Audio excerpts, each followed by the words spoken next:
Livre de l'Apocalypse, chapitre 7. Après cela, je vis 4 anges debout aux 4 coins de la terre. Ils retenaient les 4 vents de la terre, afin qu'il ne soufflât point de vent sur la terre, ni sur la mer, ni sur aucun arbre. Et je vis un autre ange qui montait du soleil, du côté du soleil levant, et qui tenait le sceau du Dieu vivant. Il cria d'une voix forte aux 4 anges à qui il leur avait été donné de faire du mal à la terre et à la mer.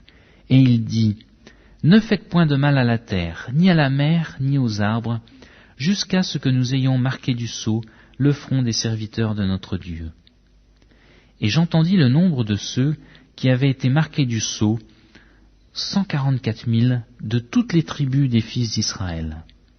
De la tribu de Juda, 12 000 marqués du sceau. De la tribu de Ruben, 12 000. De la tribu de Gad, 12 000. De la tribu d'Azer, 12 000. De la tribu de Nephtali, 12 000. De la tribu de Manassé, 12 000. De la tribu de Siméon, 12 000. De la tribu de Lévi, 12 000. De la tribu d'Isaacar, 12 000.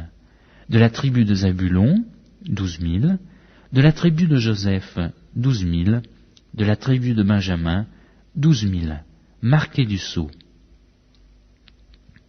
Après cela, je regardais, et voici, il y avait une grande foule que personne ne pouvait compter, de toute nation, de toute tribu, de tout peuple et de toute langue. Ils se tenaient devant le trône et devant l'agneau, revêtus de robes blanches, et des palmes dans leurs mains. Et ils criaient d'une voix forte en disant, « Le salut est à notre Dieu, qui est assis sur le trône, et à l'agneau. » Et tous les anges se tenaient autour du trône et des vieillards et des 4 êtres vivants. Ils se prosternèrent sur leurs faces devant le trône et ils adorèrent Dieu en disant « Amen, la louange, la gloire, la sagesse, l'action de grâce, l'honneur, la puissance et la force, soit à notre Dieu, au siècle des siècles. Amen. »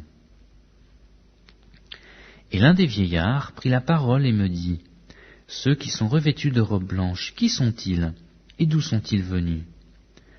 Je lui dis, « Mon Seigneur, tu le sais. » Et il me dit, « Ce sont ceux qui viennent de la grande tribulation.